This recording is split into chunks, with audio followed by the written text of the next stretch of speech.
down, I know you got me, baby.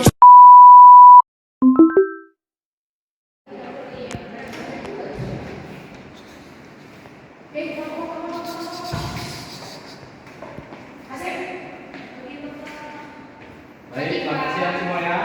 Siap. Sudah dapat makan siang gratisnya? Kasihannya, kalau kalian berarti belum diperhatikan pemerintah. Oke. Apa? SMA swasta kayak kita nggak dapat, Pak. Iya, Pak. Swasta nggak dapat, Pak. Nanti aja. Oh, di kampung bapak dapat. Karena dari Pak. Kampung Bapak. Kampung bapak juga dapat semua. Tapi kalau kalian belum diperhatikan.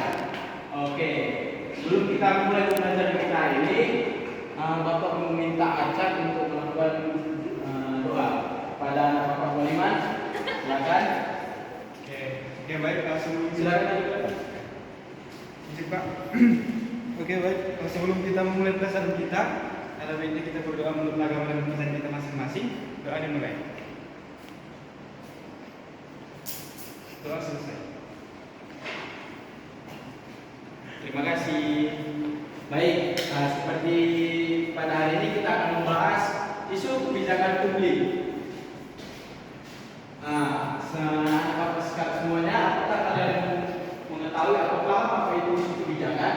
Saya, Pak. Baik, untuk Devi. Nah, jadi isu kebijakan itu merupakan suatu kejadian yang sedang diperbincangkan, misalnya, Pak, tentang masalah minyak, Pak.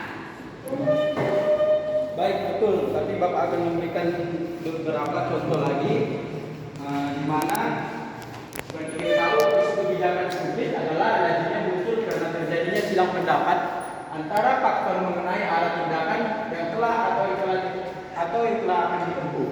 Seperti contoh, adakah yang pernah baca berita tentang gas LPG 3 kilo? Saya, Pak. Ya, silakan. Tahukah beritanya? Tahu, Pak. Jadi kemarin ada isu LPG melon katanya, Pak. Nah, jadi itu terjadi kelangkaan, bahkan ada di Jawa, Pak. Mereka sampai mengantri, bahkan ada yang meninggal. Oh ya. Bapak akan menjelaskan lagi tentang kejadian tersebut. Jadi kebijakan itu pemerintah membuat kebijakan di mana pemerintah mencabut izin untuk pengecer pemerintah tidak mengizinkan pengecer untuk menjual gas dikarenakan adanya simpang siur terhadap harga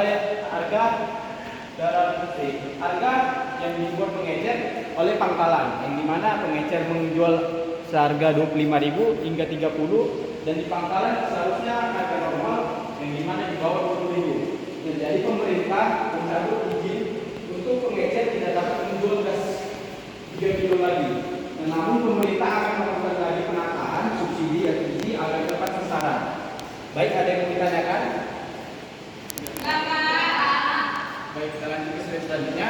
Mengapa isu kebijakan penting untuk dicermati?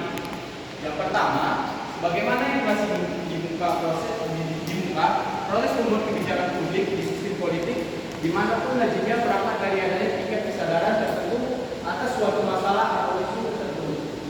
Yang kedua, berada keterbukaan, yakni tingkat relatif demokratis atau tindakan suatu sistem politik, yang antaranya dapat diukur dari bagaimana mekanisme mengalirnya isu menjadi agenda pemerintah dan akhirnya menjadi kebijakan publik.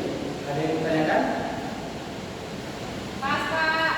Oke, kita lanjut. Jadi kriteria isu yang dapat menjadi agenda kebijakan. Jadi ada 5 isu yang menjadi kriteria agenda kebijakan, di mana isu tersebut telah mencapai suatu titik kritis tertentu. Yang kedua, isu tersebut telah mencapai tingkat partikularitas tertentu yang dapat menimbulkan dampak yang bersifat dramatik. Yang ketiga, isu tersebut menyangkut emosi tertentu dilihat dari sudut kepentingan orang banyak. Yang keempat, isu tersebut menjangkau dampak yang sangat luas. Yang terakhir, isu tersebut menyangkut suatu persoalan yang fashionable. Baik, selanjutnya pengaruh distribusi kekuasaan terhadap isu kebijakan. Proses masuknya isu kebijakan menjadi agenda kebijakan publik pemerintah pada hakikatnya merupakan suatu proses yang berbentuk politik yang sangat tinggi. Artinya proses ini sangat dipengaruhi secara kental oleh bagaimana perwujudan distribusi kekuasaan atau yang disebut dari meramu suatu negara. Baik, terakhir, terima kasih. Mungkin Bapak akan nanti membagikan kalian menjadi 3 kelompok dan masing-masing kelompok akan mencari apa itu isu kebijakan publik dan isu yang terkini. Baik, Pak. Maksudnya isu yang terkini yang sedang akan dibahas dan akan menjelaskan dan dibuat video. Baik, Pak. Baik, selamat siang. Terima kasih.